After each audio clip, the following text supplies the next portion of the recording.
Hange, sol och sommarfröjd. Hange,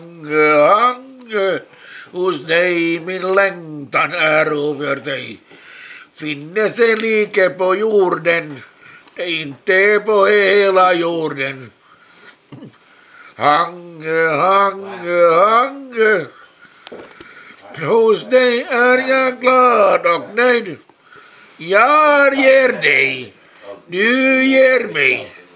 Det är det som susen gör. Hange, hos dig är jag glad och nöjd.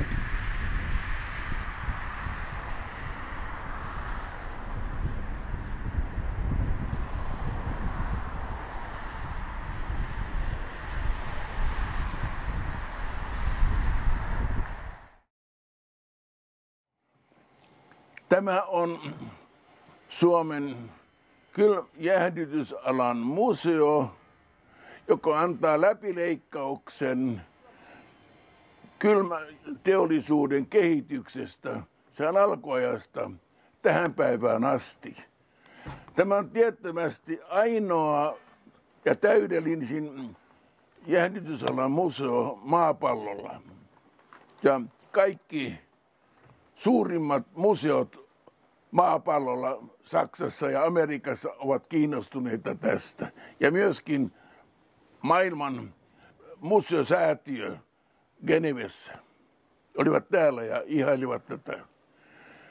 Lausun teidät kaikki tervetulleeksi tähän museoon ja mennään sisällä katsomaan. Minä esittelen kaikkia nämä myöskin uniikki kylmälaitteet.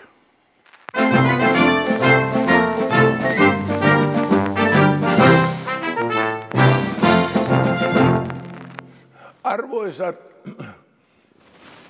museokävijät, lausun teidät kaikki vielä kerran tervetulleeksi. Samalla ilmoitan, että ennen kuin kierros lähtee, että yleensä harva museo on kannattava. Myöskään tämä ei ole niin kuin taloudellisesti kannattava, mutta olen iloinen siitä, että moni jäähdytysalan yritys, kuten Hurre Group ja muut, ovat tukeneet tätä museotoimintaa ja tällä tavalla me voimme tätä toimintaa ylläpitää. Täällä on erittäin paljon uniikkeja ja haluan lähteä tässä kiertämään heti näitä esineitä teille esittelemään. Ensimmäisenä tässä on vuosisadan vaihteessa valmistettu jääsuolakaappi, joka on ollut presidentti Risto Rydin vanhimmilla ja presidentti Risto Rydillä. Ja neljässä polvessa ollut käytössä. Ja tässä on hauska tapaus siinä mielessä, että kun minut vuonna 1984 promovoitiin tekniikan tohtoriksi, niin Risto Rydin poika myöskin samalla tilaisuudessa niin kuin promovoitiin tekniikan tohtoriksi. Ja hänen poikansa taas nimeltään Risto Ryti tuli tänne sitten ja sanoi, että tässäkö on tämä heidän suvussa ollut jääsuolakaappi, jolloin presidentti Risto Ryti oli hänelle maatilalla sanonut, että tämä pitää hävittää. Sitä ei tullut hävitettyä ja nyt se sitten on tässä museossa.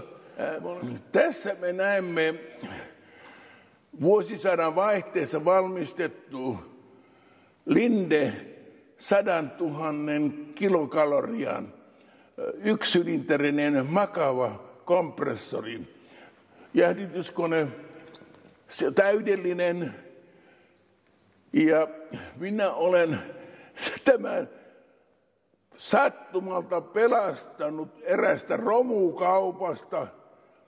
Tätä oli tarkoitus pistää 12 kilon lekalla romuiksi valuraudaksi, mutta minä sen onnistuin pelastamaan, tämä 18 tonnia olevan möhkäreen, ja toin sen tänne, että vaati 6 tonnia neliömetriltä.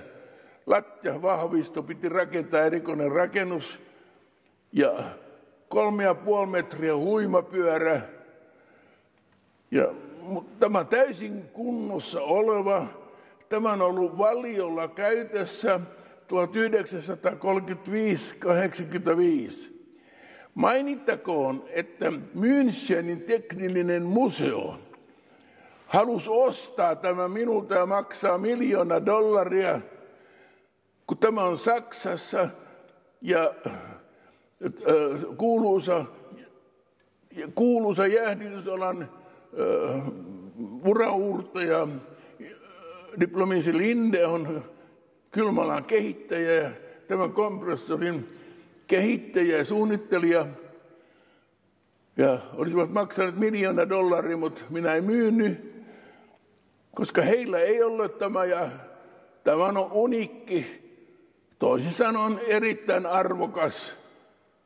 Iloinen, että se on täällä Suomen jäähdytysalan museossa, ja toivon, että se saa täällä myöskin olla jatkossa senkin jälkeen, kun minusta aika jättää. Tässä on meillä 400 000 kalorian hollantilaisen Grasso valmistama kompressori, joka on ollut käytössä Helsingin kaupungin teurastamossa vuosina 1952-1986, eli 33 vuotta. Ja tämän on museolle lahjoittanut Helsingin kaupungin teurastamo. Tässä me näemme maailman ensimmäinen hermeettinen jäähdytyskone, valmistettu 1900, ja tämä on ollut käytössä Helsingissä hotellitornissa vuodesta 1931, 1981, se on 50 vuotta. Ja mainittakoon, että silloin kun Neuvostoliiton valvontakomissio oli tornissa 1944-1947, niin sinne tuotiin kerran päivässä kontti champagnea, että tiettävästi missään jäähdyttämässä ei ole jäähdytetty niin paljon champagnea kuin hotellitornissa. Tässä näin on kompressori. Tämä on erikoinen siinä mielessä, on kaksisylinterinen kompressori. Kun yleensä altapäin tulee voima, mutta tässä on 2 punttia, jotka vetää sylintereitä alas, päinvastoin kuin normaali. Sitten tämä on rikkidioksidia, jota ei enää käytetä. Ja tämä jäähdytyspatteri oli kalsiumkloridiliuoksessa, ja sitten kalsiumkloridiliuos, jossa on yhdessä noin 18 astetta pakkasta, pumpattiin jäähdytyshuoneeseen, ja siellä jäähdytettiin sitten elintarvikkeet ja kaikkea, mitä jäähdyttämisessä tarvittiin. Mutta niin kuin sanottu, tämä on ollut 50 vuotta käytössä, ja tämä on täysin vielä kunnossa. Se vaan, että tämän hyötysuhde ei ole kovin hyvä. On se kumminkin 4 kertaa paremmin kuin absorptiokoneen. Tämä pyöri 150 kierrosta minuutissa. Ja kylläkin hyvä, ja se on tänä päivänä vielä käyttökelpoinen. Mainittakoon, että Amerikasta MIT, Massachusettsin instituutit, halusi ostaa tämän ja maksaa tästä $1 miljoonaa. Sanoi, että tämän uniikkia, tällaista mistään he eivät ole löytäneet, mutta minä sanon, että niin paljon kuin meillä on rahapulaa museolla, niin tätä ei myydä. Se on uniikki tapaus, ja vaikka tulipalo tulisi, niin se ei miksikään mene tuosta. Olkoon siinä. Tässä me näemme amerikkalaisen Grasso 6-sylinterisen ammoniakkijäähdytyskoneen, joka on ollut Valiolla käytössä. Ja vuonna 1939-1985 tässä me näemme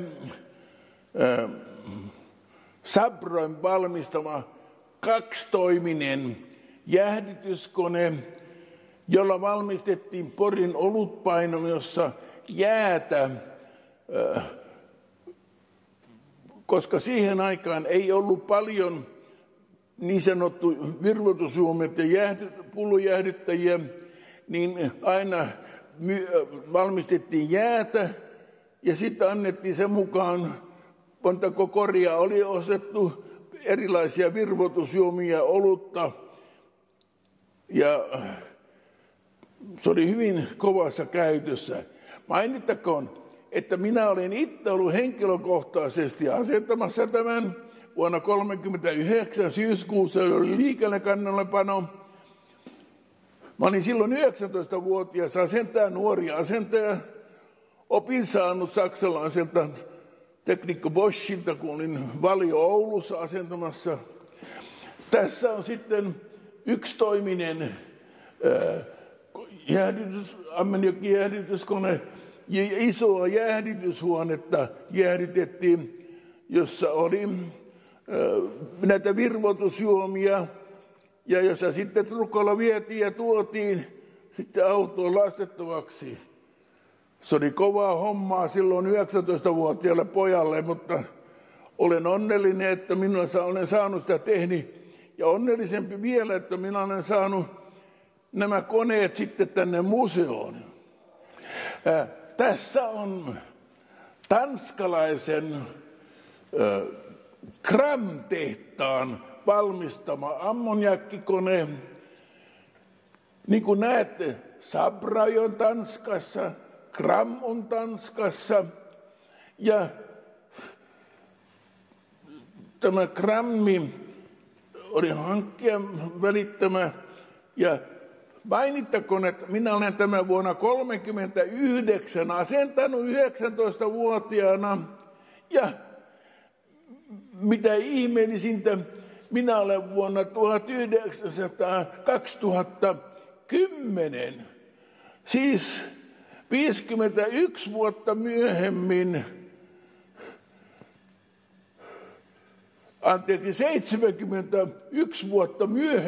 71 vuotta myöhemmin irrottanut sen sieltä ja tuonut tänne museoon. Minulla on valokuva silloin, kun minä olen sen asettanut vuonna 1939, ja minulla on valokuva siitä, kun minä olen sen irrottanut vuonna 2010 siellä Itikassa. Tämä on täysin käyttökunnossa, mutta tietenkin se on pienitehoinen nykyisiin koneisiin verrattuna. Tässä me näemme 6-sylinterisen Carrer-jäähdytyskoneen, jonka on lahjoittanut Tamjää. Erittäin hieno kone, tosi hieno kone. Vielä käyttökuntoinen. Tätä voidaan käyttää mitä moneniin tarkoitukseen. Tämä on ollut, voidaan käyttää ilmastointijäähdytyksessä, voidaan käyttää vedenjäähdytyksessä ja kaikissa muissa. Mutta niin kuin näette, tämä on nyt sitä viimeisempää mallia verrattuna tuohon aikaisempiin karrieriin. Tämä on kehittyneempi malli, mutta erittäin hyvä ja tehokas. Erittäin hyvä ja tehokas. Ja tässä niin kuin näette, tässä on suoraan moottori, suoraan kytketty kompressoriin. Se on siis jo niin kuin kovasti kehitetty. Tuolla oli kompressori sähkömoottori erikseen ja tässä on samalla hermeettinen tämä laitos. Tosi hyvä kone. Ja hyvät säätömahdollisuudet. Tässä me näemme lumikko ilmajäähdytyslaitteet, joka käytetään liikkuvissa ajoneuvoissa, kuten trukeissa, isoissa kuorma-autoissa, linja-autoissa ja junissa. Mutta tämä historia on siinä mielessä mielenkiintoinen, että vuonna 1971, kun Hurre Oy joutui saneeraamaan yrityksensä, jossa 1/3 pantiin pois ja 1/3 lomautettiin ja 1/3 vaan jäi, niin kumminkin silloin saneerattiin erittäin hyviä insinööriä, kuten diplomi-insinööri Välitorala. Ja hän meni tänne Seinäjoelle tähän lumikkoon kehittämään tätä juttua. Minä olen katkera, että tuli saneerattua tällainen hyvä insinööri, mutta mitäs pakko jotain tehdä. Ja tämä on erittäin hyvä ja he ovat menestyneet erittäin hyvin. Tämä lumikko, se on ainoa, joka Suomessa valmistaa näitä, tiettävästi ainoa, joka valmistaa näitä liikkuvien kulkuneuvojen ilmastointi- ja jäähdytyskoneita. Niin kuin näette, tämä on erittäin suuri. Ja yleensä näissä käytetään aina krassokompressorita, koska se kestää kaikkein parhaiten huonoissa teissä, koska auto joutuu mitä huonommilla teissä liikkumaan. Se kompressori täytyy olla ylimitoitettu moninkertaisesti, ei riitä 2-3, vaan 10-kertaisesti ylimitoitettu. Ja tässä on tosi vahvat vehkeet ja laitteet. Ja nämä täytyy kestää paljon. Tässäkin on polttomoottorit, kompressorit, kaikki mitä tarvitaan. Tämä on tosi hieno vehe. Tosi hieno. Tässä me näemme amerikkalainen ilmastointilaite 70-luvulta. Tämä oli minun asunnossani Floridassa. Se on ollut siellä 25 vuotta käytössä, mutta vuonna 2000 sen kompressori meni rikki. Minä en viittinyt vaihtaa sitä, vaan vaihdon kaikki 100% laitteet. Ja minä toin tämän tänne museoon. Tämä on siinä mielessä hyvä esimerkki, että se sekä jäähdyttää lämpöisenä aikana ja sitten siinä on lämmityslaite talvella. Se toimii sekä että. Automaattisesti toimii aina, kun lämpötila on säädetty määrättyvästi, niin kun on lämpötila, niin se jäähdyttää. Ja kun on kylmää, niin se lämmittää. Kuten tiedämme, 40-50-luvulla ne ei saatu lisenssejä, niin näin on niin pakko tehdä käsin Suomessa, mitä tehtiin. Ja tässä on tehty Frigaattori Helsingissä, tämmöinen vaneripintainen jääkaappi ja korkealla eristetty. Ja sitten galvanoitu pelti tuonne sisälle. Tämä on ollut leipomossa käytössä. Erittäin hyvä ja hyödyllinen ja siisti ja tarpeellinen. Tässä meillä on TVH Hurre jäähdytysvaunu. Näitä on valmistettu 100 kappaletta. Kuten tiedämme, silloin 50- ja 85-luvulla, 90-luvulla, niin kun valmistettiin näitä maanteitä, rautateitä, lentokenttiä ja tietyömaita ja sitten noita savottoja, niin oli niin sanottuja parakkikyliä, kun ei voitu siirtää työvoimaa, vaan parakkikylässä ihmiset asuivat, niin piti laittaa tällainen jäähdytysvaunu ja me olen saanut lukemattomilta emänniltä sydämelliset kiitokset, että tämmöinen on, koska vasemmalla puolella oli siis niin kuin lihat ja kaikki sellaiset. Ja oikealla puolella on vihannekset. Ja kun tiedetään, että pakkasta voi olla 30 astettakin talvella, niin tässä oli kaksoistermostaatit niin, että kesällä jäähdytettiin aina normaali +2/+4.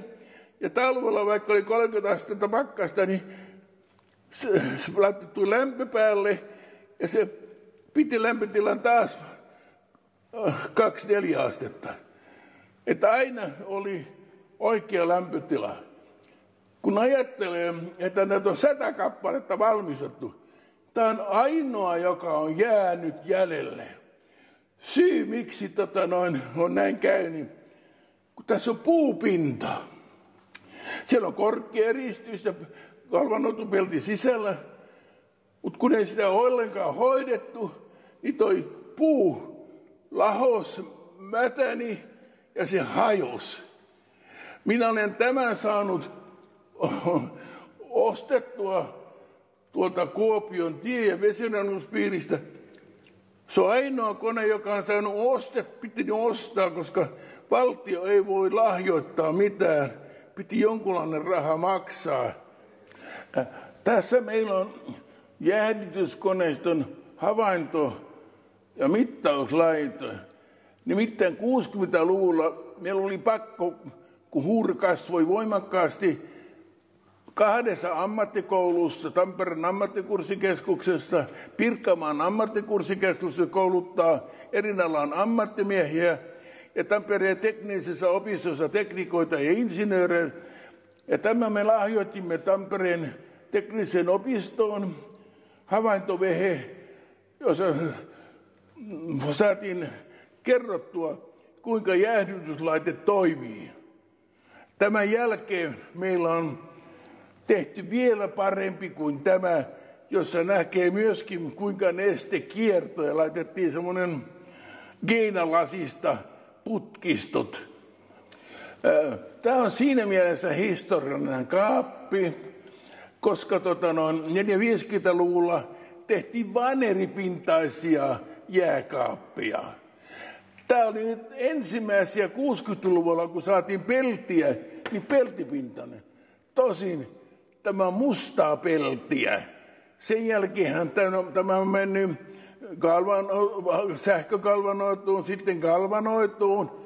Ja nykyisin tehdään pääsääntöisesti ruostumattomasta teräksestä ja vielä hapon kestävästä ruostumattomasta teräksestä.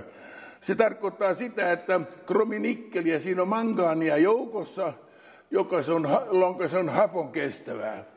Mutta tässä nyt näkee vaan mustaa peltiä, mutta ainahan on kaikilla alalla kehitystä ja näin on tämäkin kehitys mennyt tällä tavalla. Tämä on nyt erittäin käyttökelpoinen ollut. Täällä on jo stukkoalumiinia sisällä, että se ei enää ruostu. Ja näette olevan ruostumaton teräspohjakin, että ei helposti sekään mene.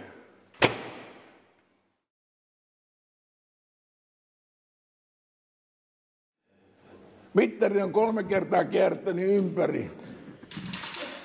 Mutta moottorille ei ole tarvinnut tehdä mitä, mä vaihdoin aina öljyn. Ainakin silloin vaihdoin 5 000 välein ja nykyisin omassa Mersussani 7 500 välein. Mutta tässä on mielenkiintoista historiaa tässä kuulkaa.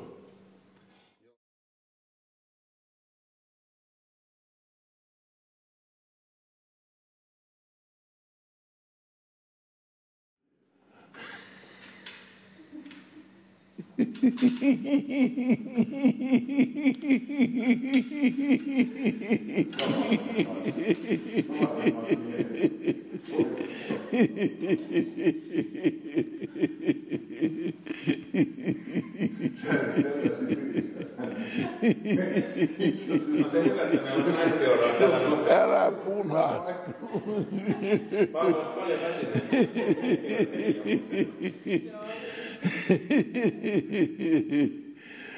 Joo. Ajattelin monta kertaa, että katto nousee irti.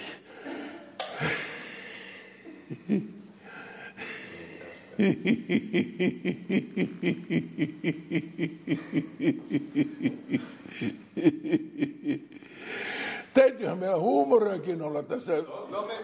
Tässä me näemme Englannissa valmistetun Fordson CVT-10 pakettiauton, jonka minä sain ostaa vuonna 1949. Se maksoi siihen aikaan 240 000.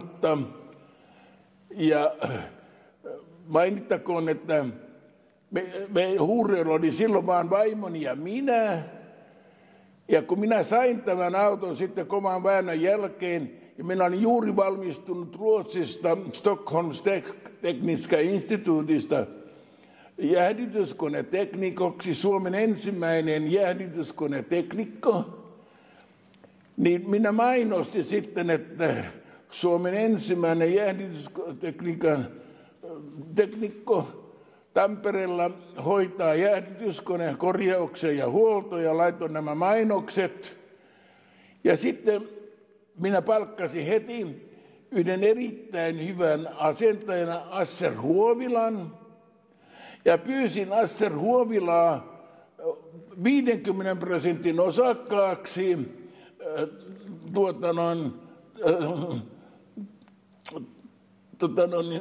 tuhannella markalla. Ja Asser Huovila sanoi, että kuule, niin epävarmaan yritykseen kuin Huurteeseen hän ei sijoita 1000 markkaa. No myöhemmin sitten, kun Huure menestyi loistavasti ja meillä oli miljoonia rahaa, minä kysyin, että mitä Martin sinä et tullut tähän mukaan, tähän yritykseen. Sanoin, että kuule, minulla on 10 lasta ja 11 vaimoni odottaa. Ja nyt minulla on hyvä ystävä, hyvä työpaikka, hyvä tulevaisuus. Mutta jos minä olisin tullut sinun osakkaaksi, 50 osakkaaksi, voi olla, että minulla ei olisi edes hyvä ystävä.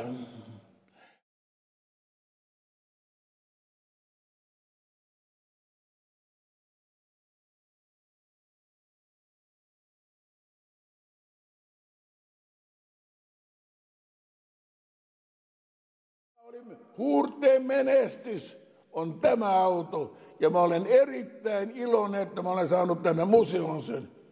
Tämä on tosi arvokas henkisesti minulle.